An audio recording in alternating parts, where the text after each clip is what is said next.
എല്ലാവർക്കും നമസ്കാരം. Restart PSC യുടെ മറ്റൊരു ക്ലാസ്സിലേക്ക് സ്വാഗതം. നമ്മൾ ഇന്നു മുതൽ ഒരു പുതിയ സീരീസ് ആരംഭിക്കുകയാണ്. സെക്രട്ടേറിയറ്റ് അസിസ്റ്റൻ്റ് പരീക്ഷ പോലെയുള്ള ഡിഗ്രി പ്രിലിംസ് മെയിൻസ് എക്സാമുകൾക്ക് വേണ്ടിയിട്ടുള്ള പ്രധാനപ്പെട്ട ചോദ്യങ്ങൾ, ടോപ്പിക് വൈസ് ആയിട്ടുള്ള ചോദ്യങ്ങളാണ് നമ്മൾ ഡിസ്കസ് ചെയ്യുന്നത്. വളരെ പ്രധാനപ്പെട്ട ചോദ്യങ്ങളാണ്. അപ്പോൾ ക്ലാസ്സുകൾ മുഴുവനായിട്ടും കേൾക്കാൻ ശ്രമിക്കുക. നമുക്ക് ക്ലാസ്സിലോട്ട് കിടക്കാം. ആദ്യത്തെ ചോദ്യം കേരള ചരിത്രത്തിൽ നിന്നാണ്. ചോദ്യം: കോഴിക്കോട്ടേക്കുള്ള സഞ്ചാരത്തിന് വാസ്കോഡ ഗാമയെ സഹായിച്ച ഗുജറാത്തി വ്യാപാരി ആര്? അബ്ദുൾ മണീക്കാണ്. അബ്ദുൾ മണീക്കാണ് കോഴിക്കോട്ടേക്കുള്ള സഞ്ചാരത്തിന് വാസ്കോഡി ഗാമയെ സഹായിച്ച ഗുജറാത്തി വ്യാപാരി. വാസ്കോഡി ഗാമ ആദ്യമായി വന്നിറങ്ങിയ കാപ്പാട് ഏത് പഞ്ചായത്തിലാണ്? ചേമഞ്ചേരി പഞ്ചായത്തിലാണ്. കോഴിക്കോട് ജില്ലയിലെ ചേമഞ്ചേരി പഞ്ചായത്തിലാണ് വാസ്കോഡി ഗാമ ആദ്യമായി വന്നിറങ്ങിയ കാപ്പാട് എന്ന സ്ഥലം. കേരളത്തിലേക്കുള്ള രണ്ടാമത്തെ യാത്രയിൽ വാസ്കോഡി ഗാമയുടെ കപ്പൽ അടുപ്പിച്ച ദ്വീപ് അഞ്ച് ദ്വീപാണ്. കേരളത്തിലേക്കുള്ള രണ്ടാമത്തെ യാത്രയിൽ വാസ്കോഡ ഗാമയുടെ കപ്പൽ അടുപ്പിച്ച ദ്വീപ്. വാസ്കോഡി ഗാമയുടെ സാഹസിക കഥകൾ വിവരിക്കുന്ന പോർച്ചുഗീസ് ഇതിഹാസ കാവ്യമായ ലൂസിയാഡ്സ് എഴുതിയതാര്? കാമിനോസ്. വാസ്കോഡി ഗാമയുടെ സാഹസിക കഥകൾ വിവരിക്കുന്ന പോർച്ചുഗീസ് ഇതിഹാസ കാവ്യമായ ലൂസിയാഡ്സ് എഴുതിയത് കാമിയോസ്. ഇന്ത്യയിലേക്കുള്ള രണ്ടാമത്തെ പോർച്ചുഗീസ് സംഘത്തെ നയിച്ചെത്തിയ കബ്രാളിന് ആവശ്യമായ ചരക്കുകൾ ലഭിച്ചത് എവിടെ നിന്നാണ്? കൊച്ചിയിൽ നിന്ന്. ഇന്ത്യയിലേക്കുള്ള രണ്ടാമത്തെ പോർച്ചുഗീസ് സംഘത്തെ നയിച്ചെത്തിയ കബ്രാളിന് ആവശ്യമായ ചരക്കുകൾ ലഭിച്ചത് എവിടെ നിന്നാണ്? കൊച്ചിയിൽ നിന്നും. ബ്ലൂ വാട്ടർ പോളിസിയുമായ നീല ജലനയവുമായി ബന്ധപ്പെട്ട ഭരണാധികാരി ഫ്രാൻസിസ്കോ ഡി അൽമേഡ. ഇന്ത്യൻ മഹാസമുദ്രത്തിലെ പോർച്ചുഗീസുകാരുടെ വ്യാപാര കുത്തക നിയന്ത്രിക്കുന്നതിനും നടപ്പാക്കുന്നതിനും വേണ്ടി ഇതര രാജ്യക്കാരുടെ കപ്പലുകൾക്ക് സഞ്ചാരാനുവാദം നൽകുന്നതിനായി പോർച്ചുഗീസുകാർ ആരംഭിച്ച ലൈസൻസിംഗ് സമ്പ്രദായം അറിയപ്പെട്ടിരുന്ന പേര് കാർട്ടാസ്.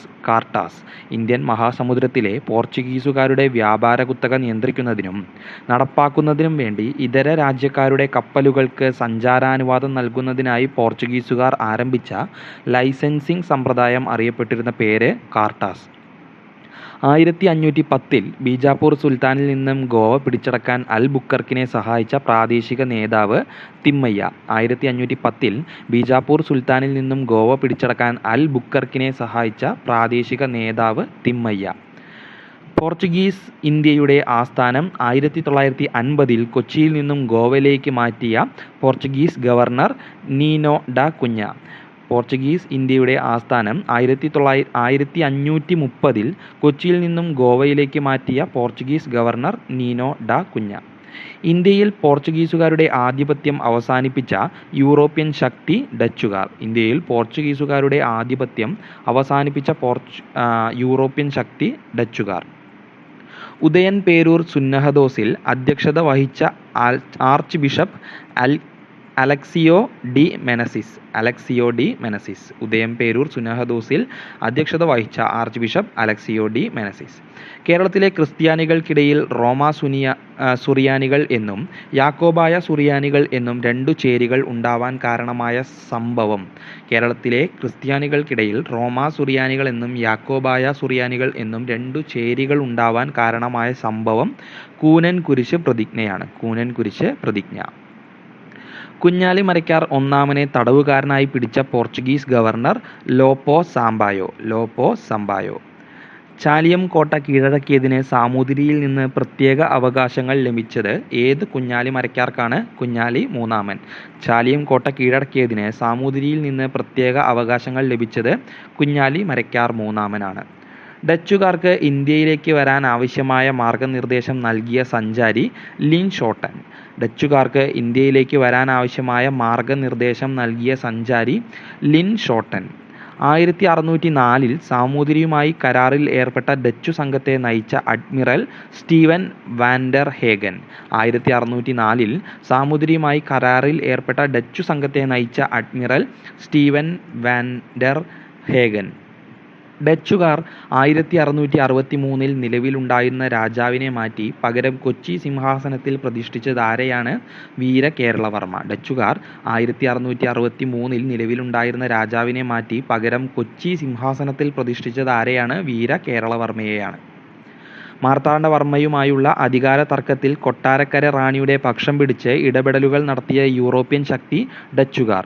മാർത്താണ്ഡവർമ്മയുമായുള്ള അധികാര തർക്കത്തിൽ കൊട്ടാരക്കര റാണിയുടെ പക്ഷം പിടിച്ച് ഡച്ചുകാരുമായി ഇടപെടലുകൾ നടത്തിയ യൂറോപ്യൻ ശക്തിയാണ് ഡച്ചുകാർ.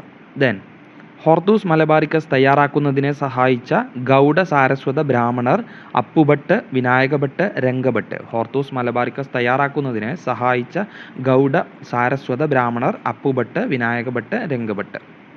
ദെൻ ഹോർത്തൂസ് മലബാറിക്കസിൻ്റെ ഇംഗ്ലീഷ് പരിഭാഷയും 2003 പുറത്തിറക്കിയ ഇംഗ്ലീഷ് പരിഭാഷയും മലയാള പരിഭാഷ 2008 നിർവഹിച്ചത് ഡോക്ടർ KS മണിലാലാണ്. ഹോർത്തൂസ് മലബാറിക്കസിൻ്റെ ഇംഗ്ലീഷ് പരിഭാഷയും മലയാള പരിഭാഷയും നിർവഹിച്ചത് ഡോക്ടർ KS മണിലാൽ. ദെൻ അടുത്ത ചോദ്യം, ബ്രിട്ടീഷുകാരുടെ നികുതി വ്യവസ്ഥയ്ക്കെതിരായ കലാപത്തിൽ കുറിച്യർക്കൊപ്പം പങ്കെടുത്ത ഗോത്ര വിഭാഗം കുറുമ്പർ. ബ്രിട്ടീഷുകാരുടെ നികുതി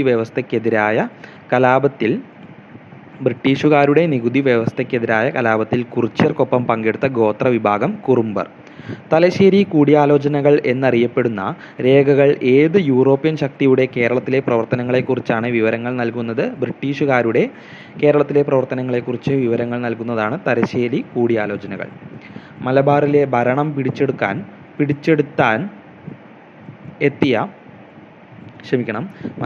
ഭരണം ചിട്ടപ്പെടുത്താൻ എത്തിയ ഇംഗ്ലീഷ് കമ്മീഷണർമാരുടെ ആസ്ഥാനം എവിടെയായിരുന്നു? തലശ്ശേരി. മലബാറിലെ ഭരണം ചിട്ടപ്പെടുത്താൻ എത്തിയ ഇംഗ്ലീഷ് കമ്മീഷണർമാരുടെ ആസ്ഥാനം തലശ്ശേരി.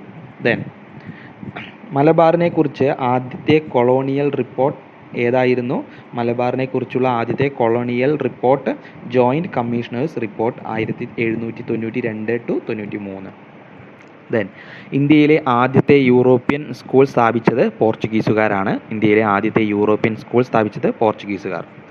ദെൻ അടുത്ത ചോദ്യങ്ങൾ ആധുനിക ഇന്ത്യ എന്ന ഭാഗത്തിൽ നിന്നുള്ളതാണ്. ഇപ്പോൾ ഇത്ര നേരം നമ്മൾ ഡിസ്കസ് ചെയ്ത 25 ചോദ്യങ്ങൾ കേരള ചരിത്രത്തിൻ്റെ ഭാഗമാണ്. ഇന്ത്യൻ ചരിത്രത്തിൻ്റെയും കേരള ചരിത്രത്തിൻ്റെയും ഭാഗമാണ്. ഇനി ആധുനിക ഇന്ത്യയിൽ നിന്നുള്ള ചോദ്യങ്ങളാണ്.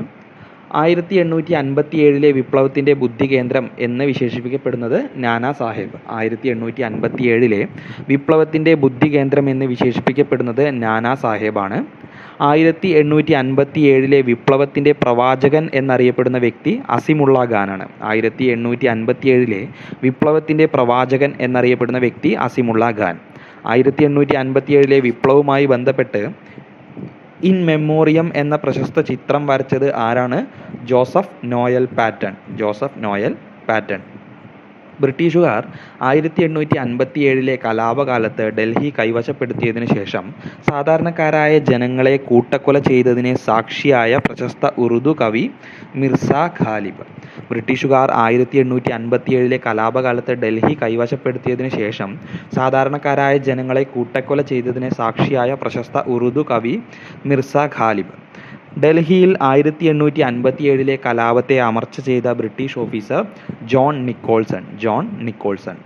ഇന്ത്യയുടെ ഒന്നാം സ്വാതന്ത്ര്യ സമരമെന്ന് 1857 കലാപത്തെ വിശേഷിപ്പിച്ച രാഷ്ട്രീയ നേതാവ് VD സവർക്കർ. ഇന്ത്യയുടെ ഒന്നാം സ്വാതന്ത്ര്യ സമരമെന്ന് 1857 കലാപത്തെ വിശേഷിപ്പിച്ച രാഷ്ട്രീയ നേതാവ് VD സവർക്കർ. ഡൽഹിയിൽ 1857 കലാപ സമയത്ത് കോളറ ബാധിച്ചു മരിച്ച ബ്രിട്ടീഷ് ഇന്ത്യയിലെ commander in chief George Anson. ഡൽഹിയിൽ 1857 കലാപ സമയത്ത് കോളറ ബാധിച്ചു മരിച്ച ബ്രിട്ടീഷ് ഇന്ത്യയിലെ commander in chief George Anson.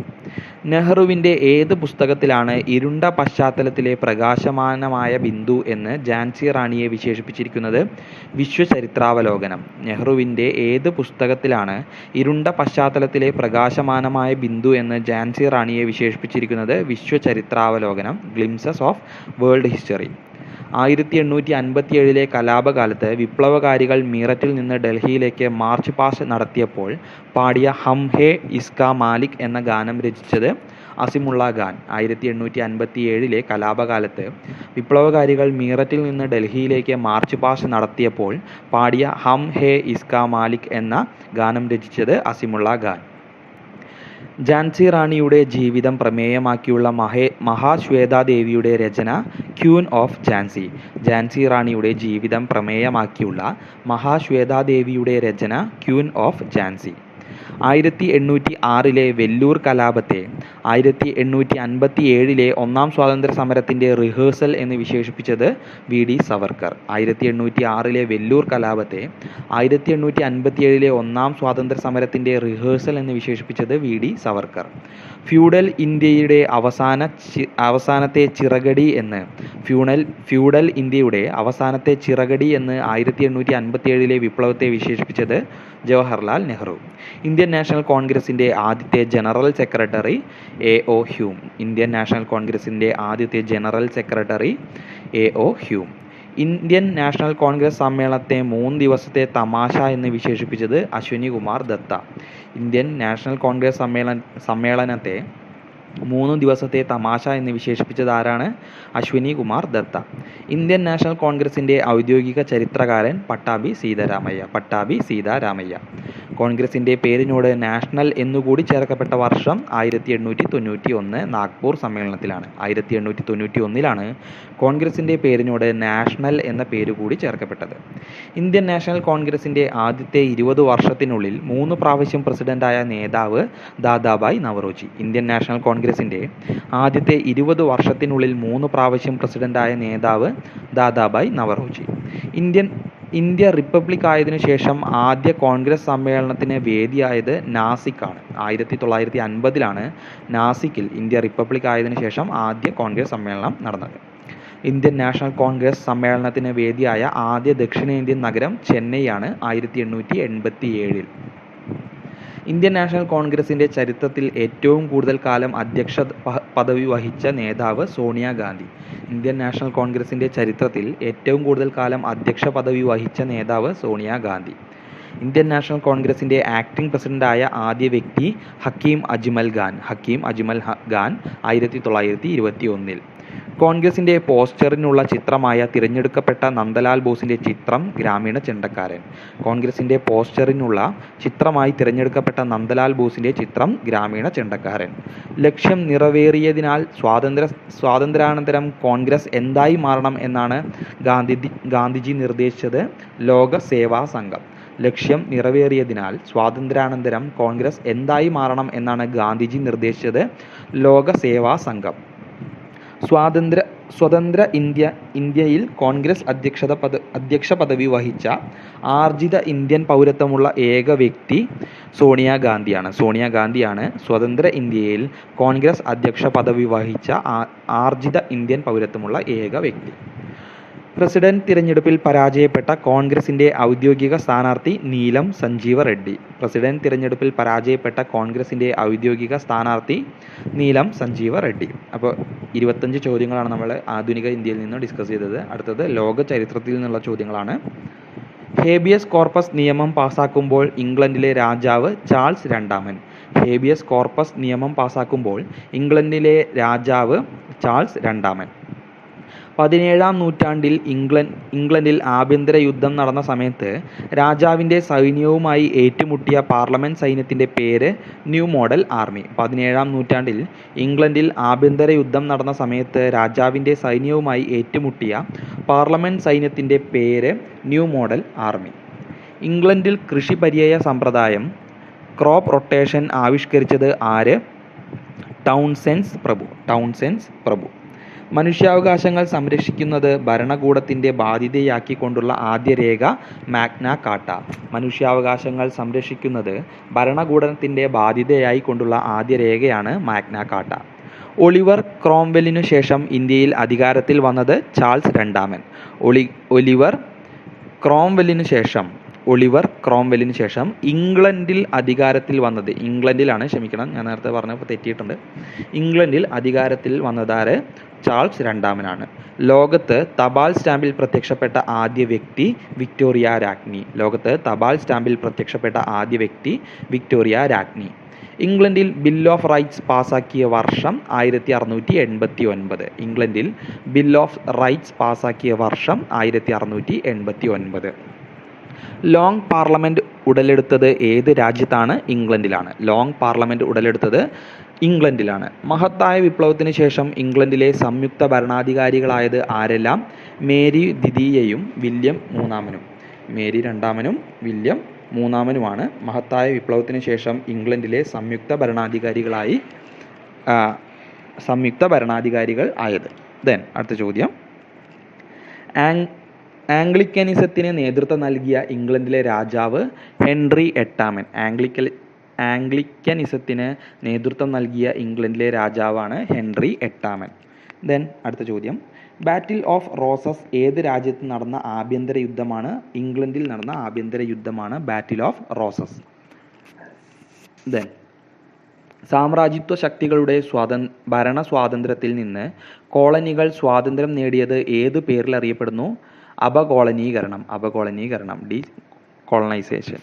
Then 1776 July 4 great ബ്രിട്ടനിൽ നിന്ന് എത്ര അമേരിക്കൻ കോളനികളാണ് ഐകകണ്ഠേന സ്വാതന്ത്ര്യം പ്രഖ്യാപിച്ചത്? 13 കോളനികളാണ് ഐകകണ്ഠേന സ്വാതന്ത്ര്യം പ്രഖ്യാപിച്ചത് 1776 ജൂലൈ 4.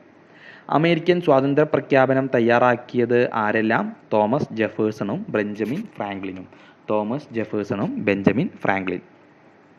റിപ്പബ്ലിക്കൻ ഭരണരീതി എന്ന ആശയം മുന്നോട്ട് വെച്ചത് ഏതു സ്വാതന്ത്ര്യ സമരമാണ്? അമേരിക്കൻ സ്വാതന്ത്ര്യ സമരമാണ് റിപ്പബ്ലിക്കൻ ഭരണരീതി എന്ന ആശയം മുന്നോട്ട് വെച്ചത്. കോണ്ടിനെന്റൽ കോൺഗ്രസ് ഏത് രാജ്യത്തിൻ്റെ സ്വാതന്ത്ര്യ സമരവുമായി ബന്ധപ്പെട്ടിരിക്കുന്നു? US-ന്റെ സ്വാതന്ത്ര്യ സമരമായി ബന്ധപ്പെട്ടിരിക്കുന്നതാണ് കോണ്ടിനെന്റൽ കോൺഗ്രസ്. മഹാനായ വിമോചകൻ, ദ ഗ്രേറ്റ് ഇമാൻസിപ്പേറ്റർ എന്നറിയപ്പെട്ട അമേരിക്കൻ പ്രസിഡന്റ് എബ്രഹാം ലിങ്കൺ. മഹാനായ വിമോചകൻ, ദ ഗ്രേറ്റ് ഇമാൻസിപ്പേറ്റർ എന്നറിയപ്പെട്ട അമേരിക്കൻ പ്രസിഡന്റ് എബ്രഹാം ലിങ്കൺ. അടുത്ത ചോദ്യം, ജപ്പാൻ പേൾ ഹാർബർ ആക്രമിച്ചപ്പോൾ അമേരിക്കൻ പ്രസിഡന്റ് ആരായിരുന്നു? Franklin D Roosevelt. Japan Pearl Harbor ആക്രമിച്ചപ്പോൾ American president Franklin D Roosevelt. എല്ലാ മനുഷ്യരെയും ദൈവം തുല്യരായി സൃഷ്ടിച്ചിരിക്കുന്നു എന്നത് ഏതുമായി ബന്ധപ്പെട്ടിരിക്കുന്നു? അമേരിക്കൻ സ്വാതന്ത്ര്യ പ്രഖ്യാപനവുമായി ബന്ധപ്പെട്ടതാണ് എല്ലാ മനുഷ്യരെയും ദൈവം തുല്യരായി പ്രഖ്യാപിച്ചിരിക്കുന്നു എന്നത്. ദെൻ ഭരണകൂടത്തിനും രാഷ്ട്രത്തിനും അവയെ സൃഷ്ടിക്കുകയും അവയ്ക്ക് കീഴിൽ ജീവിക്കുകയും ചെയ്യുന്ന മനുഷ്യരുടെ താൽപ്പര്യത്തിനപ്പുറം ഒരു ലക്ഷ്യവുമില്ല. ഭരണകൂടത്തിനും രാഷ്ട്രത്തിനും അവയെ സൃഷ്ടിക്കുകയും അവയ്ക്ക് കീഴിൽ ജീവിക്കുകയും ചെയ്യുന്ന മനുഷ്യരുടെ താൽപ്പര്യത്തിനപ്പുറം ഒരു ലക്ഷ്യവുമില്ല. ഈ വാക്കുകൾ ഏതു സ്വാതന്ത്ര്യ സമരകാലത്ത് ഉയർന്നു വന്നതാണ്? അമേരിക്കൻ സ്വാതന്ത്ര്യ സമരകാലത്ത് വന്നതാണ്. ഫ്രാൻസിലെ ഭീകരവാഴ്ച കാലത്ത് എതിർക്കുന്നവരെ വധിക്കാൻ അധികാരികൾ ഉപയോഗിച്ചിരുന്ന ഉപകരണം ഗില്ലറ്റിൻ. ഫ്രാൻസിലെ ഭീകരവാഴ്ച കാലത്ത് എതിർക്കുന്നവരെ വധിക്കാൻ അധികാരികൾ ഉപയോഗിച്ചിരുന്ന ഉപകരണം ഗില്ലറ്റിൻ. ജനകീയ പരമാധികാരം എന്ന ആശയം മനുഷ്യരാശിക്ക് നൽകിയ വിപ്ലവം ഫ്രഞ്ച് വിപ്ലവം. ജനകീയ പരമാധികാരം എന്ന ആശയം മനുഷ്യരാശിക്ക് നൽകിയ വിപ്ലവമാണ് ഫ്രഞ്ച് വിപ്ലവം. ചാൾസ് ഡിക്കൻസിൻ്റെ ടെയിൽ ഓഫ് ടു സിറ്റീസ് എന്ന നോവലിൻ്റെ പശ്ചാത്തലം ഫ്രഞ്ച് വിപ്ലവമാണ്. ചാൾസ് ഡിക്കൻസിൻ്റെ ടെയിൽ ഓഫ് ടു സിറ്റീസ് എന്ന നോവലിൻ്റെ പശ്ചാത്തലം ഫ്രഞ്ച് വിപ്ലവം. ഫ്രഞ്ച് വിപ്ലവത്തിൻ്റെ മുദ്രാവാക്യം സ്വാതന്ത്ര്യം, സമത്വം, സാഹോദര്യം. ഫ്രഞ്ച് വിപ്ലവത്തിൻ്റെ മുദ്രാവാക്യം സ്വാതന്ത്ര്യം, സമത്വം, സാഹോദര്യം. ഫ്രഞ്ച് വിപ്ലവ സമയത്ത് ഫ്രാൻസ് ഭരിച്ചിരുന്ന രാജവംശം ബൂർബൺ രാജവംശം. ഫ്രഞ്ച് വിപ്ലവ സമയത്ത് ഫ്രാൻസ് ഭരിച്ചിരുന്ന രാജവംശമാണ് ബൂർബൺ രാജവംശം. അപ്പോൾ അത്രയാണ് വേൾഡ് ഹിസ്റ്ററിയിൽ നിന്നുള്ള ചോദ്യങ്ങൾ. ദെൻ വേൾഡ് ജിയോഗ്രഫിയിൽ നിന്നുള്ള ചോദ്യങ്ങൾ നോക്കാം. ബാഹ്യ സിലിക്കേറ്റ് പടലം എന്നറിയപ്പെടുന്ന ഭൂമിയുടെ ഭാഗം ഭൂവൽക്കം. ബാഹ്യ സിലിക്കേറ്റ് പടലം എന്നറിയപ്പെടുന്ന ഭൂമിയുടെ ഭാഗം ഭൂവൽക്കം. ഭൂമിയുടെ കാന്തിക വലയ രൂപവൽക്കരണത്തിന് കാരണമായ ഭാഗം ഏത്? ബാഹ്യ അകക്കാമ്പാണ്. ഭൂമിയുടെ കാന്തിക വലയ രൂപവൽക്കരണത്തിന് കാരണമായ ഭാഗം ബാഹ്യ അകക്കാമ്പ്. റെയിൽപാത, അക്ഷാംശരേഖകൾ, രേഖാംശരേഖകൾ, ടെലിഫോൺ ലൈൻ എന്നിവയെ സൂചിപ്പിക്കുന്ന ഭൂപടത്തിലെ നിറമേത്? കറുപ്പ് നിറമാണ്. റെയിൽപാത, അക്ഷാംശരേഖകൾ, രേഖാംശരേഖകൾ, ടെലിഫോൺ ലൈൻ എന്നിവയെ സൂചിപ്പിക്കുന്ന ഭൂപടത്തിലെ നിറം കറുപ്പ് നിറം. ദെൻ എല്ലാ ഋതുക്കളുടെയും സവിശേഷതകൾ വ്യക്തമായി അനുഭവപ്പെടുന്ന പ്രദേശങ്ങൾ മധ്യ അക്ഷാംശ മേഖലാ പ്രദേശങ്ങളാണ്. എല്ലാ ഋതുക്കളുടെയും സവിശേഷതകൾ വ്യക്തമായി അനുഭവപ്പെടുന്ന പ്രദേശങ്ങളാണ് മധ്യ അക്ഷാംശ മേഖലാ പ്രദേശങ്ങൾ. ദെൻ 30 ഡിഗ്രി തെക്ക് വടക്കൻ അക്ഷാംശങ്ങൾ അറിയപ്പെടുന്ന മറ്റൊരു പേര് കുതിര അക്ഷാംശങ്ങൾ എന്നാണ്. Horse latitudes. 30 ഡിഗ്രി തെക്ക് വടക്കൻ അക്ഷാംശങ്ങൾ അറിയപ്പെടുന്ന മറ്റൊരു പേരാണ് ഹോഴ്സ് ലാറ്റിറ്റ്യൂഡ്സ് എന്നത്. ദെൻ ഭൂമിയുടെ സാങ്കല്പിക അക്ഷം ലംബത്തിൽ നിന്ന് എത്ര ഡിഗ്രി ചെരിഞ്ഞാണ് സ്ഥിതി ചെയ്യുന്നത്? 23.5 ഡിഗ്രി ചെരിഞ്ഞാണ് ഭൂമിയുടെ സാങ്കല്പിക അക്ഷം ലംബത്തിൽ നിന്നും ചെരിഞ്ഞ് സ്ഥിതി ചെയ്യുന്നത് 23.5 ഡിഗ്രി ചെരിഞ്ഞാണ്. ദെൻ ഏറ്റവും കൂടുതൽ രാജ്യങ്ങളുമായി അതിർത്തി പങ്കിടുന്ന സമുദ്രം അറ്റ്ലാന്റിക് സമുദ്രമാണ്. ഏറ്റവും കൂടുതൽ രാജ്യങ്ങളുമായി അതിർത്തി പങ്കിടുന്ന സമുദ്രം അറ്റ്ലാന്റിക് സമുദ്രം. ഭീമൻ നക്ഷത്രങ്ങളിൽ അവയുടെ വാതക ഇന്ധനം അവസാനിക്കുന്ന വേളയിൽ നടക്കുന്ന വൻ സ്ഫോടനം അറിയപ്പെടുന്നത് എങ്ങനെ? സൂപ്പർനോവ സ്ഫോടനം എന്നാണ്. ഭീമൻ നക്ഷത്രങ്ങളിൽ അവയുടെ വാതക ഇന്ധനം അവസാനിക്കുന്ന വേളയിൽ നടക്കുന്ന വൻ സ്ഫോടനം അറിയപ്പെടുന്നത് സൂപ്പർനോവ സ്ഫോടനം എന്നാണ്. സൗരയൂഥത്തിൻ്റെ ഉത്ഭവത്തിന് കാരണമെന്ന് ശാസ്ത്രം കരുതുന്ന ബിഗ് ബാങ് തിയറിയുടെ ഉപജ്ഞാതാവ് ജോർജ് ഗാമോവാണ്. സൗരയൂഥത്തിൻ്റെ ഉത്ഭവത്തിന് കാരണമെന്ന് ശാസ്ത്രം കരുതുന്ന ബിഗ് ബാങ് തിയറിയുടെ ഉപജ്ഞാതാവ് ജോർജ് ഗാമോവ്. സൂര്യൻ കഴിഞ്ഞാൽ ഭൂമിയിൽ നിന്ന് കാണാൻ കഴിയുന്ന ഏറ്റവും തിളക്കമുള്ള നക്ഷത്രം സിറിയസ് ആണ്. സിറിയസ്. പ്രകാശം ഉൾപ്പെടെ ഒരു വസ്തുവിനും മുക്തമാവാനാവാത്തത്ര ഗാഢമായ ഗുരുത്വാകർഷണമുള്ള ബഹിരാകാശ വസ്തു തമോഗർത്തം അഥവാ ബ്ലാക്ക് ഹോൾ. പ്രകാശം ഉൾപ്പെടെ ഒരു വസ്തുവിനും മുക്തമാവാനാവാത്തത്ര ഗാഢമായ ഗുരുത്വാകർഷണമുള്ള ബഹിരാകാശ വസ്തുവാണ് ബ്ലാക്ക് ഹോൾ. സൗരയൂഥത്തിൻ്റെ ഉത്ഭവം സംബന്ധിച്ച് നെബുലാർ ഹൈപ്പോതെസിസിൻ്റെ ഉപജ്ഞാതാവ് ഇമ്മാനുവൽ കാന്റ് ആണ്. സൗരയൂഥത്തിൻ്റെ ഉത്ഭവം സംബന്ധിച്ച് നെബുലാർ ഹൈപ്പോതെസിസിൻ്റെ ഉപജ്ഞാതാവ് ഇമ്മാനുവൽ കാന്റ്. ബാഹ്യഗ്രഹങ്ങൾ അഥവാ ജോവിയൻ ഗ്രഹങ്ങൾ എന്നറിയപ്പെടുന്നത് ഏതെല്ലാം? വ്യാഴം, ശനി, യുറാനസ്, നെപ്റ്റ്യൂൺ. ബാഹ്യഗ്രഹങ്ങൾ അഥവാ ജോവിയൻ ഗ്രഹങ്ങൾ എന്നറിയപ്പെടുന്നവ ഏതെല്ലാം? വ്യാഴം, ശനി, യുറാനസ്, നെപ്റ്റ്യൂൺ എന്നിവയാണ്. ഭൂമിയും സൂര്യനുമായുള്ള ശരാശരി അകലം ഏത് പേരിൽ അറിയപ്പെടുന്നു? Astronomical unit. ഭൂമിയും സൂര്യനുമായുള്ള ശരാശരി അകലം ഏത് പേരിൽ അറിയപ്പെടുന്നു? Astronomical unit. പൂർണ്ണ സൂര്യഗ്രഹണ സമയത്ത് ഭൂമിയിൽ നിന്നും ദൃശ്യമാകുന്ന സൗരപാളി കൊറോണ. പൂർണ്ണ സൂര്യഗ്രഹണ സമയത്ത് ഭൂമിയിൽ നിന്നും ദൃശ്യമാകുന്ന സൗരപാളിയാണ് കൊറോണ. എല്ലാ അമാവാസി നാളിലും സൂര്യഗ്രഹണം നടക്കാത്തതിന് കാരണം ചന്ദ്രൻ്റെ ഭ്രമണപഥത്തിലെ ചെരിവാണ് എല്ലാ അമാവാസി നാളിലും സൂര്യഗ്രഹണം നടക്കാത്തതിന് കാരണം. സൗരയൂഥത്തിൽ ഏറ്റവും കൂടുതൽ പലായന പ്രവേഗമുള്ളത് സൂര്യനാണ്. സൗരയൂഥത്തിൽ ഏറ്റവും കൂടുതൽ പലായന പ്രവേഗമുള്ളത് സൂര്യനാണ്. സൗരയൂഥത്തിൽ അച്ചുതണ്ടിൻ്റെ ചരിവ് ഏറ്റവും കുറവുള്ള ഗ്രഹം ബുധനാണ്. സൗരയൂഥത്തിൽ അച്ചുതണ്ടിൻ്റെ ചരിവ് ഏറ്റവും കുറവുള്ള ഗ്രഹം ബുധൻ. ഗർത്തങ്ങൾക്ക് വ്യാസൻ, വാൽമീകി, ഹോമർ തുടങ്ങിയ കവികളുടെ പേര് നൽകിയിരിക്കുന്നത് ഏത് ഗ്രഹത്തിലാണ്? ബുധനിലാണ്. ബുധൻ. ഹരിതഗൃഹവാതക പ്രവാഹം കാരണം ഏറ്റവും കൂടുതൽ ചൂട് അനുഭവപ്പെടുന്ന ഗ്രഹം ശുക്രൻ. ഗൃഹവാതക പ്രഭാവം കാരണം ഏറ്റവും കൂടുതൽ ചൂട് അനുഭവപ്പെടുന്ന ഗ്രഹമാണ് ശുക്രൻ. ഭൂമിയുടെ പാളികൾക്കുണ്ടാകുന്ന ചലനങ്ങളെക്കുറിച്ച് പഠിക്കുന്ന ശാസ്ത്രശാഖ പ്ലേറ്റ് ടെക്ടോണിക്സ്. ഭൂമിയുടെ പാളികൾക്കുണ്ടാകുന്ന ചലനത്തെക്കുറിച്ച് പഠിക്കുന്ന ശാസ്ത്രശാഖയാണ് പ്ലേറ്റ് ടെക്ടോണിക്സ്. ഭൂമിയിൽ നിന്ന് രാത്രിയിൽ നോക്കുമ്പോൾ ചന്ദ്രൻ കഴിഞ്ഞാൽ ഏറ്റവും തിളക്കം കൂടിയ ആകാശഗോളം ശുക്രനാണ്. ഭൂമിയിൽ നിന്ന് രാത്രിയിൽ നോക്കുമ്പോൾ ചന്ദ്രൻ കഴിഞ്ഞാൽ ഏറ്റവും തിളക്കം കൂടിയ ആകാശഗോളം ശുക്രൻ. ഭൂമിയുടെ ഭ്രമണത്തിനൊപ്പം സഞ്ചരിക്കുന്ന കൃത്രിമ ഉപഗ്രഹങ്ങൾ അറിയപ്പെടുന്നത് ഭൗമസ്ഥിര ഉപഗ്രഹങ്ങൾ എന്നാണ്. ഭൂമിയുടെ ഭ്രമണത്തിനൊപ്പം സഞ്ചരിക്കുന്ന കൃത്രിമ ഉപഗ്രഹങ്ങൾ അറിയപ്പെടുന്നത് ഭൗമസ്ഥിര ഉപഗ്രഹങ്ങൾ.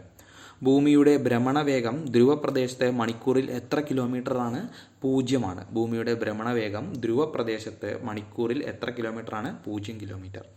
ഭൂമിയുടെ ഉപരിതലത്തിൽ നിന്നും പ്രതിഫലിക്കുന്ന താപവികിരണത്തിൻ്റെ അനുപാതം ആൽബെഡോ. ഭൂമിയുടെ ഉപരിതലത്തിൽ നിന്നും പ്രതിഫലിക്കുന്ന താപവികിരണത്തിൻ്റെ അനുപാതം ആൽബെഡോ.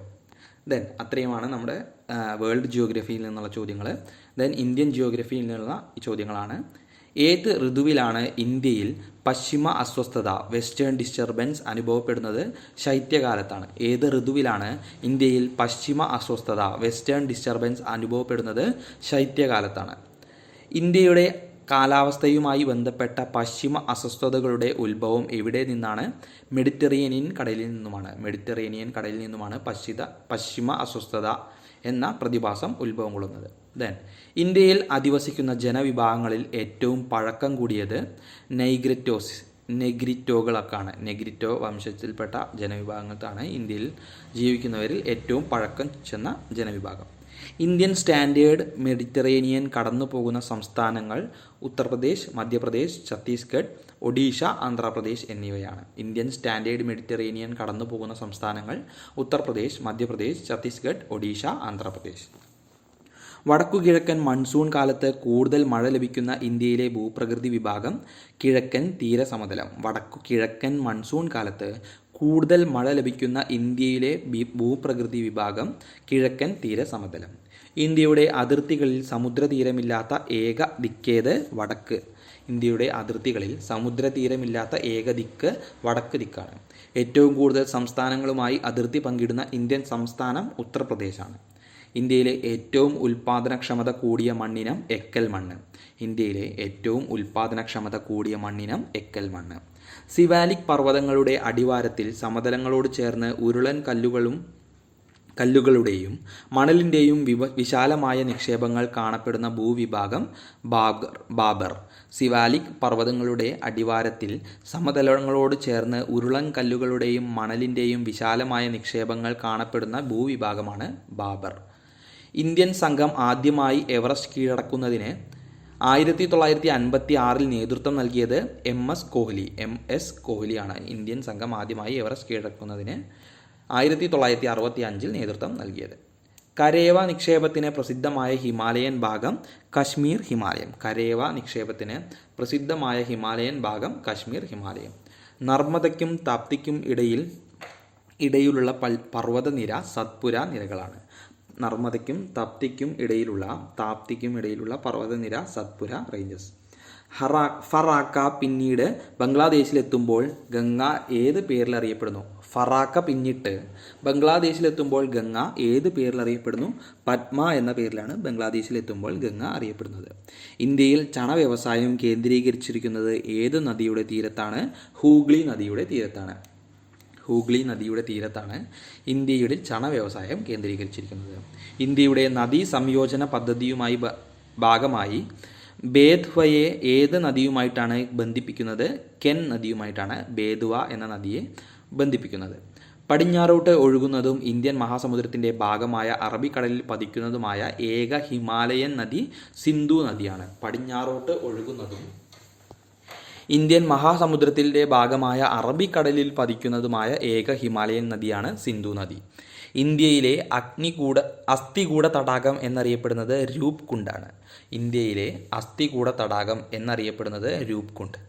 ഉത്തര മഹാസമുദ്രത്തെ വടക്കുനിന്ന് തെക്കോട്ട് 3ആയി തരംതിരിക്കാം. അവയുടെ പേര് ബാബർ, ടെറായ്, എക്കൽ സമതലങ്ങൾ എന്നാണ്. ഉത്തര മഹാസമുദ്രത്തെ വടക്കുനിന്ന് തെക്കോട്ട് 3ആയി തരംതിരിക്കാം. അവയുടെ പേര് ബാബർ, ടെറായ്, എക്കൽ സമതലങ്ങൾ എന്നിവയാണ്. ഉപദ്വീപീയ ഇന്ത്യയിൽ ഏറ്റവും കൂടുതൽ കാണപ്പെടുന്ന നൈസർഗിക സസ്യജാലം ഏത്? ഇലപൊഴിയും കാടുകളാണ്. ഉപദ്വീപീയ ഇന്ത്യയിൽ കൂടുതൽ കാണപ്പെടുന്ന നൈസർഗിക സസ്യജാലം ഇലപൊഴിയും കാടുകൾ. ധാതുക്കളുടെ കലവറ എന്നറിയപ്പെടുന്ന ഇന്ത്യയിലെ ഏത് ഭൂവിഭാഗമാണ്? ധാതുക്കളുടെ കലവറ എന്നറിയപ്പെടുന്നത് ഇന്ത്യയിലെ ഏത് ഭൂവിഭാഗമാണ്? ഉപദ്വീപീയ പീഠഭൂമിയാണ്. കടൽ തീരത്തുള്ള കേന്ദ്രഭരണ പ്രദേശങ്ങൾ ദാദ്ര നഗർ ഹവേലി ആൻഡ് ദാമൻ ദിയു, പുതുച്ചേരി, ആൻഡമാൻ നിക്കോബാർ, ലക്ഷദ്വീപ് എന്നിവയാണ്. കടൽ തീരമുള്ള കേന്ദ്രഭരണ പ്രദേശങ്ങൾ ദാദ്ര നഗർ ഹവേലി ആൻഡ് ദാമൻ ദിയു, പുതുച്ചേരി, ആൻഡമാൻ നിക്കോബാർ, ലക്ഷദ്വീപ്. ഇന്ത്യയുടെ പൂർവ്വതീര സമതലത്തിൻ്റെ തെക്കൻ ഭാഗം അറിയപ്പെടുന്ന പേര്? ഇന്ത്യയുടെ പൂർവ്വതീര സമതലത്തിൻ്റെ തെക്കൻ ഭാഗം അറിയപ്പെടുന്ന പേര് കോറമാൻഡൽ തീരം. കോറമാൻഡൽ തീരം. ഇന്ത്യയിലെ ആദ്യത്തെ ചീറ്റ സങ്കേതമായ കൂനോ പാൽപാർ സങ്കേതം ഏത് സംസ്ഥാനത്താണ്? മധ്യപ്രദേശ്. Kuno national park മധ്യപ്രദേശിലാണ്. ഏത് തെന്നിന്ത്യൻ സംസ്ഥാനത്താണ് പോയിന്റ് കാലിമർ എന്ന വന്യജീവി പക്ഷി സങ്കേതം സ്ഥിതി ചെയ്യുന്നത്? തമിഴ്നാട്ടിലാണ്. ഗംഗ ഡോൾഫിൻ്റെ സംരക്ഷണത്തിന് പ്രസിദ്ധമായ വന്യജീവി സങ്കേതം വിക്രംശില ഗാൻജറ്റിക് ഡോൾഫിൻ സാങ്ച്വറി എന്നാണ്. വിക്രംശില ഗാൻജറ്റിക് ഡോൾഫിൻ സാങ്ച്വറി ബീഹാറിലാണ് ഈ വന്യജീവി സങ്കേതം. അപ്പോൾ ഇത്രയാണ് ഇന്ത്യൻ ജിയോഗ്രഫിയിൽ നിന്നുള്ള ചോദ്യങ്ങൾ. നമുക്ക് കേരള ജിയോഗ്രഫിയിൽ നിന്നുള്ള ചോദ്യങ്ങൾ നോക്കാം. സമുദ്രനിരപ്പിൽ നിന്ന് എത്ര ഉയരം മുതലുള്ള പ്രദേശങ്ങളാണ് മലനാട് എന്നറിയപ്പെടുന്നത്? 250 അടി ഉയരം മുതലുള്ള പ്രദേശങ്ങളാണ് മലനാട് എന്നറിയപ്പെടുന്നത്. സമുദ്രനിരപ്പിൽ നിന്ന് എത്ര അടി വരെ ഉയരമുള്ള പ്രദേശങ്ങളാണ് തീരപ്രദേശത്തിൽ ഉൾപ്പെടുന്നത്? 25 അടി വരെ ഉയരമുള്ള പ്രദേശങ്ങളാണ് തീരപ്രദേശത്തിൽ ഉൾപ്പെടുന്നത്. മലയോരങ്ങളിൽ കുറ്റിക്കാടുകൾ വെട്ടിത്തെളിച്ച് ചെയ്തിരുന്ന കൃഷി കേരളത്തിലെ പരമ്പരാഗത കൃഷിരീതി പൂനം കൃഷി. മലയോരങ്ങളിൽ കുറ്റിക്കാടുകൾ വെട്ടിത്തെളിച്ച് ചെയ്തിരുന്ന കേരളത്തിൻ്റെ പരമ്പരാഗത കൃഷിരീതിയാണ് പുനം കൃഷി. കേരളത്തിൽ ഏറ്റവും കൂടുതൽ കാണുന്നത് ഏതുതരം ശിലകളാണ്? കായാന്തരിത ശിലകൾ. കേരളത്തിലെ ഏറ്റവും കൂടുതൽ മണ്ണൊലിപ്പ് ഭീഷണി നേരിടുന്ന ജില്ല ഇടുക്കി ജില്ല. കേരളത്തിലെ ഏറ്റവും കൂടുതൽ മണ്ണൊലിപ്പ് ഭീഷണി നേരിടുന്ന ജില്ല ഇടുക്കി ജില്ല. കേരളത്തിൽ കൂടുതലായി കാണപ്പെടുന്ന മണ്ണ് ലാറ്ററൈറ്റ് മണ്ണാണ്. ദെൻ പശ്ചിമഘട്ടത്തിൻ്റെ തെക്കേ അറ്റത്തെ കൊടുമുടി അഗസ്ത്യാർകൂടം. 1869 മീറ്ററാണ് നീളം. 1869 മീറ്റർ. കേരളത്തെയും നീലഗിരി ജില്ലയെയും ബന്ധിപ്പിക്കുന്ന ചുരം കർക്കൂർ ചുരമാണ് കർക്കൂർ ചുരം. കേരളത്തിൻ്റെ നൈൽ എന്നറിയപ്പെടുന്നത് ഭാരതപ്പുഴ. കേരളത്തിൽ സ്വർണ്ണ നിക്ഷേപം കണ്ടെത്തിയിട്ടുള്ള നദീതീരം ചാലിയാർ. മൂവാറ്റുപുഴയാറിൻ്റെ പ്രധാന പോഷക നദികൾ കോതമംഗലം പുഴ, തൊടുപുഴയാർ, കാളിയാർ എന്നിവയാണ്. മൂവാറ്റുപുഴയാറിൻ്റെ പ്രധാന പോഷക നദികളാണ് കോതമംഗലം പുഴ, തൊടുപുഴയാർ, കാളിയാർ എന്നിവ. ദെൻ കവണാർ, ഗൗണാർ എന്നീ പേരുകളിൽ അറിയപ്പെടുന്ന നദി മീനച്ചിലാർ. ദെൻ മലബാർ വന്യജീവി സങ്കേതത്തിലൂടെ ഒഴുകുന്ന നദി കുറ്റ്യാടിപ്പുഴ. നദിയാണ് കുറ്റ്യാടിപ്പുഴ. കവ്വായി കായലിനെ വളപട്ടണം പുഴയുമായി ബന്ധിപ്പിക്കുന്ന കനാൽ സുൽത്താൻ തോടാണ്. റംസാർ പട്ടികയിൽ കേരളത്തിൽ നിന്നും ആദ്യമായി ഉൾപ്പെടുത്തിയത് ഏതിനെയാണ്? വേമ്പനാട്ട് കോൾനിലങ്ങളെയാണ്, അഥവാ വേമ്പനാട്ട് കായലിനെയാണ്. വരയാടുകളുടെ സംരക്ഷണത്തിന് ഏർപ്പെടുത്തിയ ദേശീയോദ്യാനമാണ് ഇരവികുളം ദേശീയോദ്യാനം. ഇരവികുളം ദേശീയോദ്യാനത്തിന് ഉള്ളിലുള്ള വെള്ളച്ചാട്ടം ലക്കം വെള്ളച്ചാട്ടമാണ്. ഒരു പ്രത്യേക സസ്യത്തിൻ്റെ പേരിൽ അറിയപ്പെടുന്ന കേരളത്തിലെ ഒരു സംരക്ഷിത കേന്ദ്രമാണ് കുറിഞ്ഞിമല. അനന്തപത്മനാഭൻ തോപ്പ് എന്ന പേരിൽ അറിയപ്പെടുന്ന തുരുത്ത് ഇപ്പോൾ അറിയപ്പെടുന്ന പേര് പാതിരാമണൽ. അനന്തപത്മനാഭൻ തോപ്പ് എന്ന പേരിൽ അറിയപ്പെട്ടിരുന്ന തുരുത്ത് ഇപ്പോൾ അറിയപ്പെടുന്ന പേരാണ് പാതിരാമണൽ. കർണാടകവുമായും തമിഴ്നാടുമായും അതിർത്തി പങ്കിടുന്ന കേരളത്തിലെ വന്യജീവി സങ്കേതമാണ്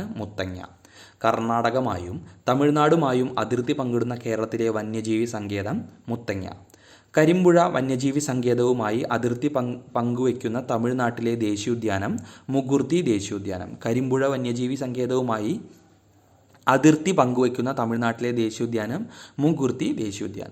കേരളത്തിലെ ഏറ്റവും കൂടുതൽ സ്ഥലത്ത് കൃഷി ചെയ്യപ്പെടുന്ന ധാന്യവിള നെല്ല്. വെള്ളക്കെട്ടിനെയും അമ്ലതയെയും അതിജീവിക്കാൻ കഴിയുന്ന നെല്ലിനം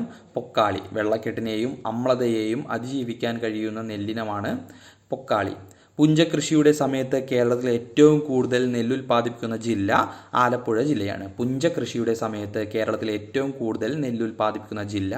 ആലപ്പുഴ ജില്ല. വിരിപ്പ്, മുണ്ടകൻ സമയത്ത് കേരളത്തിൽ ഏറ്റവും കൂടുതൽ നെല്ലുൽപാദിപ്പിക്കുന്ന ജില്ലയാണ് പാലക്കാട് ജില്ല. വിരിപ്പ്, മുണ്ടകൻ എന്നീ സമയത്ത് കേരളത്തിൽ ഏറ്റവും കൂടുതൽ നെല്ലുൽപാദിപ്പിക്കുന്ന ജില്ലയാണ് പാലക്കാട് ജില്ല. ഇത്രയാണ് കേരള ജിയോഗ്രഫിയിൽ നിന്നുള്ള ചോദ്യങ്ങൾ. ഇനി നമുക്ക് ഇന്ത്യൻ രാഷ്ട്രീയത്തിൽ നിന്നുള്ള ചോദ്യങ്ങൾ നോക്കാം. ഇന്ത്യക്ക് ഒരു ഭരണഘടന അസംബ്ലി എന്ന ആശയം അംഗീകരിച്ച ആദ്യത്തെ ബ്രിട്ടീഷ് നീക്കം ഓഗസ്റ്റ് ഓഫറാണ്. ഇന്ത്യക്ക് ഒരു ഭരണഘടനാ അസംബ്ലി എന്ന ആശയം അംഗീകരിച്ച ആദ്യത്തെ ബ്രിട്ടീഷ് നീക്കം ഓഗസ്റ്റ് ഓഫർ. ഇന്ത്യയുടെ അധികാര കൈമാറ്റം നടന്നത് ഭരണഘടനാ നിർമ്മാണ സഭയുടെ എത്രാമത്തെ സമ്മേളനത്തിലാണ്? 5ാം സമ്മേളനത്തിലാണ്. ഇന്ത്യയുടെ അധികാര കൈമാറ്റം നടന്നത് ഭരണഘടനാ നിർമ്മാണ സഭയുടെ എത്രാമത്തെ സമ്മേളനത്തിലാണ്? 5ാം സമ്മേളനത്തിൽ. ജവഹർലാൽ നെഹ്റു കോൺസ്റ്റിറ്റ്യൂവൻ്റ് അസംബ്ലിയിൽ അവതരിപ്പിച്ച ലക്ഷ്യപ്രമേയത്തെ തെറ്റായതും നിയമപരമല്ലാത്തതും അപാകവും അപകടകരവും എന്ന് വിമർശിച്ചത് M.R. ജയകറാണ്. ജവഹർലാൽ നെഹ്റു കോൺസ്റ്റിറ്റ്യൂവൻ്റ് അസംബ്ലിയിൽ അവതരിപ്പിച്ച ലക്ഷ്യപ്രമേയത്തെ തെറ്റായതും നിയമപരമല്ലാത്തതും അപാകവും അപകടകരവും എന്ന് വിമർശിച്ചത് M.R. ജയകർ. ഇന്ത്യൻ ഭരണഘടനയിലെ ഒപ്പുകളിൽ ആദ്യത്തേത് ആരുടേതാണ്? രാജേന്ദ്ര പ്രസാദിൻ്റേതാണ്. ഇന്ത്യൻ ഭരണഘടനയിലെ ഒപ്പുകളിൽ ആദ്യത്തേത് രാജേന്ദ്ര പ്രസാദിൻ്റേതാണ്. ഇന്ത്യൻ ഭരണഘടനാ നിർമ്മാണ സഭയുടെ അവസാന സെക്ഷനിൽ 1950 ജനുവരി 24 ജനഗണമന ആലപിച്ചത് ആരാണ്? പൂർണിമ ബാനർജിയും സംഘവുമാണ്. ഇന്ത്യൻ ഭരണഘടനാ നിർമ്മാണ സഭയുടെ അവസാന സെക്ഷൻ നടന്നത് 1950 ജനുവരി 24 ആ സെക്ഷനിൽ ജനഗണമന ആലപിച്ചത് പൂർണിമ ബാനർജിയും സംഘവുമാണ്. ഇന്ത്യൻ ഭരണഘടനാ നിർമ്മാണ സഭയുടെ അവസാന സെക്ഷനിൽ 1950 ജനുവരി 24 വന്ദേ മാതരം ആലപിച്ചത് ലക്ഷ്മീകാന്ത മൈത്രയും സംഘവുമാണ്. ലക്ഷ്മീകാന്ത മൈത്രയും സംഘവും. ഭരണഘടനാ നിർമ്മാണ സഭയിലെ തൻ്റെ അവസാന പ്രസംഗത്തിൽ doctor BR Ambedkar union of Trinity എന്ന് വിശേഷിപ്പിച്ചത് സ്വാതന്ത്ര്യം, സമത്വം, സാഹോദര്യം. ഭരണഘടനാ നിർമ്മാണ സഭയിലെ തൻ്റെ അവസാന പ്രസംഗത്തിൽ doctor BR Ambedkar union of Trinity എന്ന് വിശേഷിപ്പിച്ച വാക്കുകൾ സ്വാതന്ത്ര്യം, സമത്വം, സാഹോദര്യം. നാട്ടുരാജ്യങ്ങളിൽ നിന്ന് ഭരണഘടനാ നിർമ്മാണ സഭയിലേക്ക് പ്രതിനിധികളുടെ അനുപാതം. നാട്ടുരാജ്യങ്ങളിൽ നിന്ന് ഭരണഘടനാ നിർമ്മാണ സഭയിലേക്ക് പ്രതിനിധികളുടെ അനുപാതം 10 ലക്ഷം പേർക്ക് ഒരാൾ എന്ന കണക്കിലായിരുന്നു.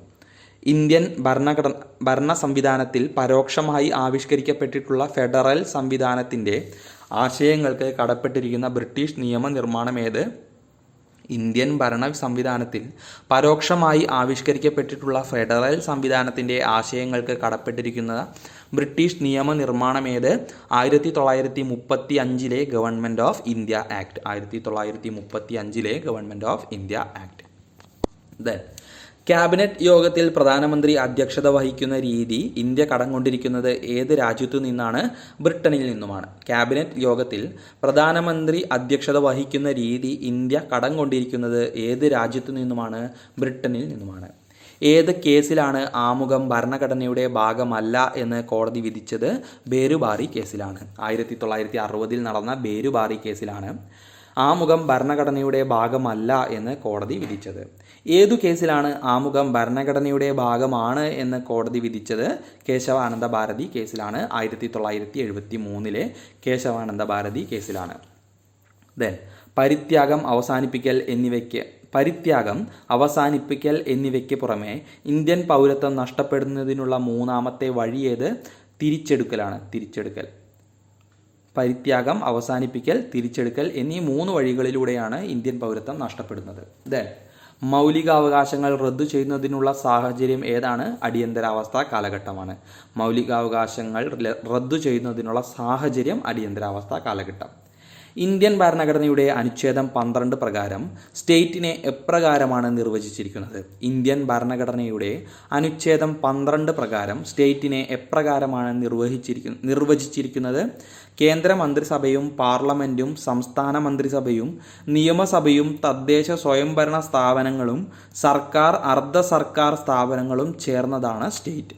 കേന്ദ്ര മന്ത്രിസഭയും പാർലമെൻറ്റും സംസ്ഥാന മന്ത്രിസഭയും നിയമസഭയും തദ്ദേശ സ്വയംഭരണ സ്ഥാപനങ്ങളും സർക്കാർ, അർദ്ധ സർക്കാർ സ്ഥാപനങ്ങളും ചേരുന്നതാണ് സ്റ്റേറ്റ്. ദെൻ ദേശീയ അടിയന്തരാവസ്ഥ നിലനിൽക്കുന്ന സാഹചര്യത്തിൽ സർക്കാരിന് ഏതെല്ലാം മൗലികാവകാശങ്ങളിലാണ് നിയന്ത്രണം ഏർപ്പെടുത്താൻ കഴിയുക? ദേശീയ അടിയന്തരാവസ്ഥ നിലനിൽക്കുന്ന സാഹചര്യത്തിൽ സർക്കാരിന് ഏതെല്ലാം മൗലികാവകാശങ്ങളിലാണ് നിയന്ത്രണം ഏർപ്പെടുത്താൻ കഴിയുക? അനുച്ഛേദം 20, അനുച്ഛേദം 21 ഒഴികെയുള്ള മൗലികാവകാശങ്ങളിലെല്ലാം തന്നെ സർക്കാരിന് നിയന്ത്രണം ഏർപ്പെടുത്താൻ കഴിയും. അനുച്ഛേദം 20ലും 21ലും നിയന്ത്രണം ഏർപ്പെടുത്താൻ സാധിക്കുകയില്ല. ദെൻ രമേഷ് ഥാപ്പറും സ്റ്റേറ്റ് ഓഫ് മദ്രാസും തമ്മിൽ നടന്ന കേസിലും ബ്രിജ് ഭൂഷണും സ്റ്റേറ്റ് ഓഫ് ഡൽഹിയും തമ്മിൽ നടന്ന കേസിലും ഏത് വിഷയം അഭിപ്രായ പ്രകടന സ്വാതന്ത്ര്യത്തിൻ്റെ ഒഴിവാക്കാനാവാത്ത ഭാഗമാണെന്നാണ് സുപ്രീം കോടതി വ്യക്തമാക്കിയിട്ടുള്ളത്? പത്രസ്വാതന്ത്ര്യമാണ്. പത്രസ്വാതന്ത്ര്യത്തെയാണ് അഭിപ്രായ പ്രകടന സ്വാതന്ത്ര്യത്തിൻ്റെ ഒഴിവാക്കാനാകാത്ത ഭാഗമെന്ന് സുപ്രീം കോടതി വ്യക്തമാക്കിയിട്ടുള്ളത്. ദെൻ ഒരു വ്യക്തിയെ ഒരു കുറ്റത്തിന് ഒന്നിലധികം തവണ വിചാരണ ചെയ്യാനോ ശിക്ഷിക്കാനോ പാടില്ലെന്ന വ്യവസ്ഥ നോ ഡബിൾ ജിയോപാർഡി നിർദ്ദേശിക്കുന്ന ഇന്ത്യൻ ഭരണഘടനയിലെ അനുച്ഛേദം ഏതാണ്? 20(2) ഒരു വ്യക്തിയെ ഒരു കുറ്റത്തിന് ഒന്നിലധികം തവണ വിചാരണ ചെയ്യാനോ ശിക്ഷിക്കാനോ പാടില്ലെന്ന വ്യവസ്ഥ നോ ഡബിൾ ജിയോപാർഡി നിർദ്ദേശിക്കുന്ന ഇന്ത്യൻ ഭരണഘടനയിലെ അനുച്ഛേദം 20(2). മൗലികാവകാശങ്ങളുടെ അടിത്തറ എന്ന് വിശേഷിപ്പിക്കപ്പെടുന്ന അനുച്ഛേദം ഏതാണ്? 21 മൗലികാവകാശങ്ങളുടെ അടിത്തറ എന്ന് വിശേഷിപ്പിക്കപ്പെടുന്ന അനുച്ഛേദം. അധികാര സ്ഥാനത്തെ കൊണ്ട് ഒരു പൊതു കർത്തവ്യം നടപ്പിലാക്കി കിട്ടാൻ പുറപ്പെടുവിക്കുന്ന കൽപ്പന മൻഡാമസ്. അധികാര സ്ഥാനത്തെ കൊണ്ട് ഒരു പൊതു കർത്തവ്യം നടപ്പിലാക്കി കിട്ടാൻ പുറപ്പെടുവിക്കുന്ന കൽപ്പനയാണ് മൻഡാമസ്. കേരളത്തിൽ 2015 മദ്യശാലകൾ പൂട്ടുന്നതിനെടുത്ത സർക്കാർ തീരുമാനം ഭരണഘടനയിലെ ഏത് പ്രൊവിഷന്റെ നടപ്പാക്കലായി കരുതാവുന്നതാണ്? സ്റ്റേറ്റിന്റെ മാർഗനിർദ്ദേശക തത്വങ്ങൾ നടപ്പാക്കലായി കരുതാവുന്നതാണ്. കേരളത്തിലെ 2015 മദ്യശാലകൾ പൂട്ടുന്നതിനെടുത്ത സർക്കാർ തീരുമാനം ഭരണഘടനയിലെ ഏതു പ്രൊവിഷന്റെ നടപ്പിലാക്കാൻ കരുതാവുന്നതാണ്? സ്റ്റേറ്റിന്റെ മാർഗനിർദ്ദേശക തത്വങ്ങൾ. ദെൻ രാഷ്ട്രനയ നിർദ്ദേശക തത്വങ്ങളെ ഭരണഘടനയുടെ സാമൂഹിക തത്വശാസ്ത്രം ഉൾക്കൊള്ളുന്ന മനസാക്ഷി എന്ന് വിശേഷിപ്പിച്ചത്? രാഷ്ട്രനയ നിർദ്ദേശക തത്വങ്ങളെ DPSPകളെ ഭരണഘടനയുടെ സാമൂഹിക തത്വശാസ്ത്രം ഉൾക്കൊള്ളുന്ന മനസാക്ഷി എന്ന് വിശേഷിപ്പിച്ചത് ഗ്രാൻവിൽ ഓസ്റ്റിനാണ്. ഗ്രാൻവിൽ ഓസ്റ്റിൻ. ഭരണഘടനയുടെ 86 ഭേദഗതി പ്രകാരം മൗലിക കടമകളിൽ കൂട്ടിച്ചേർക്കപ്പെട്ട അനുച്ഛേദം 6 വയസ്സിനും 14 വയസ്സിനും ഇടയ്ക്ക് പ്രായമുള്ള കുട്ടികളുടെ മാതാപിതാക്കളോ രക്ഷകർത്താക്കളോ കുട്ടികളുടെ വിദ്യാഭ്യാസത്തിനുള്ള അവസരങ്ങൾ ഏർപ്പെടുത്തുക എന്നത് ഏതായിരുന്നു? അനുച്ഛേദം 51A(k). 51A(k). ദെൻ മാപ്പു നൽകുന്നതിനുള്ള പ്രസിഡന്റിന്റെ അധികാരത്തെക്കുറിച്ച് പ്രതിപാദിക്കുന്ന ഭരണഘടന അനുച്ഛേദം 72. അനുച്ഛേദം 72 മാപ്പു നൽകുന്നതിനുള്ള പ്രസിഡന്റിന്റെ അധികാരത്തെക്കുറിച്ച് പ്രതിപാദിക്കുന്നത്. ദെൻ ഈ ക്ലാസ്സിലെ അവസാനത്തെ ചോദ്യമാണ്: ഏതുതരം ബില്ലിലാണ് രാഷ്ട്രപതി സസ്പെൻസീവ് വീറ്റോ പ്രയോഗിക്കാൻ കഴിയാത്തത്? ഏതുതരം ബില്ലിലാണ് രാഷ്ട്രപതിക്ക് സസ്പെൻസീവ് വീറ്റോ പ്രയോഗിക്കാൻ കഴിയാത്തത്? മണി ബില്ലിലാണ് രാഷ്ട്രപതിക്ക് സസ്പെൻസീവ് വീറ്റോ ഉപയോഗിക്കാൻ കഴിയില്ലാത്തത്. അപ്പോൾ നമ്മളിന്ന് 175ഓളം ചോദ്യങ്ങളാണ് ഡിസ്കസ് ചെയ്തത്.